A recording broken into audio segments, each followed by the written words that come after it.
উৎপাত কৰে কেতিয়াবা আমি আমনি পাই যাওঁ। কল টাইম থাকিলে 8টাত কল টাইম থাকিলে 7টাতে খাবলৈ যায়। সেইবোৰ আছে। আকৌ আমাক পঢ়িবলৈ নিদিয়ে, আৰাম কৰিবলৈ নিদিয়ে। তথাপিও ল'ৰাটোক বুজিয়ে পাওঁ। তেওঁ এটা চেনেল খুলিছে, এই চেনেলত আপোনালোকে আমাক দেখিব যিমান অভিনেতা অভিনেত্ৰী আছে নপুৰণি সকলোকে দেখি থাকিব, চাই থাকিব। তেওঁলোকে শ্বুটিঙৰ অফ সময়ত কি কৰি থাকে সেয়াও আপোনালোকে জানিবলৈ পাব, চাই থাকিব।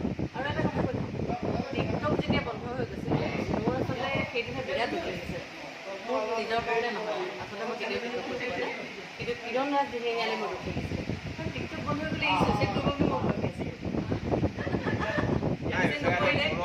ফলোৱাৰ্ছ বাঢ়িছিলে সেইকাৰণে আচলতে দুখ পাইছিলে। সেইখিনি মৰমে যাতে এইবাৰ ইউটিউব চেনেলটো দিয়ে আৰু সেই যিখিনি মৰম পাইছিলে, ফলোৱাৰ্ছ বাঢ়ি গৈ থকা মৰম, সেই মৰমখিনি যাতে এই ইউটিউব চেনেলটোতো পায়, তেওঁ উৎসাহিত হ'ব আৰু আমাক আপোনালোকে বেলেগ বেলেগ ৰূপত আমি এটা মানুহ নেহেৰাওঁ নেকি, আমাৰ চুকীয়াত পোৱা চান্স বহুত বেছি আছে।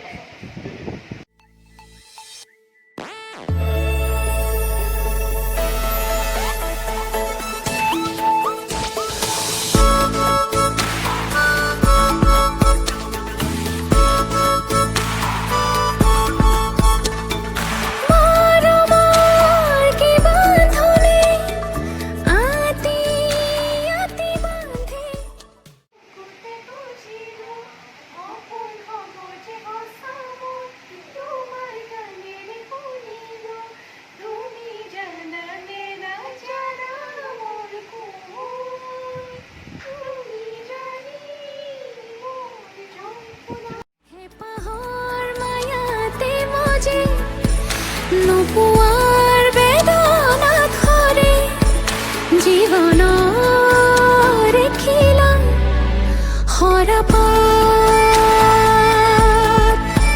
সৰাপাত